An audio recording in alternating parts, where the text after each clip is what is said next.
शिक्षण मंत्र्यांचा राजीनामा घ्यायलाच पाहिजे, मुलांच्या भवितव्याशी खेळणाऱ्या सरकारचा निषेध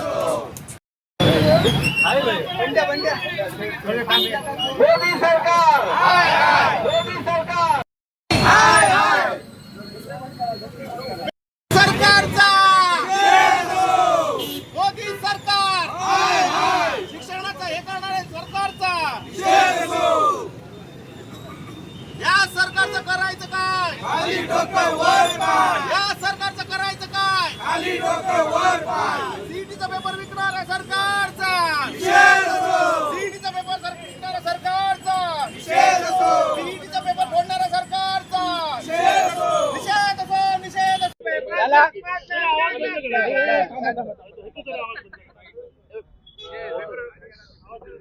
बाजार आहे आणि त्या निमित्तानं आपण पेपर विकताय काय नेमकं?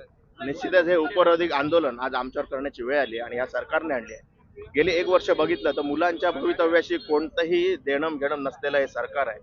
मुलं अभ्यास करतायत, कोणतं नियोजन करतायत आणि आम्ही उद्या परीक्षेला जाणार अशा पद्धतीने मुलं रात्रंदिवस आपले डोळे फोडून अभ्यास करतात आणि त्यांना आदल्या दिवशी कळतं ह्या नालायक सरकारमुळे पेपर फुटला आहे आणि परीक्षा रद्द झाली आहे आणि मुलं हताश होऊन जातात. आज मुलांच्या भवितव्याशी पूर्णपणे छेडछाड हे सरकार करतंय आणि सरकारचे कुठेतरी डोळे उघडावेत म्हणून आम्ही स्पेशल ऑफर आज बुधवारच्या कुडाच्या बाजारमध्ये देऊन सरकारचे डोळे उघडण्याचा आम्ही या ठिकाणी प्रयत्न करतो. आत्महत्या करताय मुलांना आत्महत्या करण्याची वेळ आणि याच्या पुढे परीक्षा द्यायची की नाही याबद्दल मुलं साशंक राहणार आहेत आणि या संदर्भात हे आज आम्ही हे आंदोलन सरकारचे डोळे उघडण्यासाठी आम्ही शिवसेना उद्धव बाळासाहेब ठाकरे आणि युवा सेनेच्या माध्यमातून आम्ही या ठिकाणी केलेलं आहे.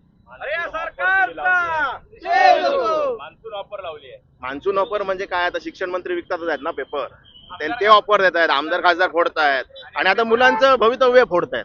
त्याच्यामुळे कुठेतरी हे उपरोधिक आंदोलन करण्याची आणि सरकारचे डोळे उघडण्याची वेळ आमच्यावर आली आहे म्हणून आम्ही हे आंदोलन केलेलं आहे. मंदार श्रीकृष्ण शिरसाट, युवा सेना जिल्हा प्रमुख.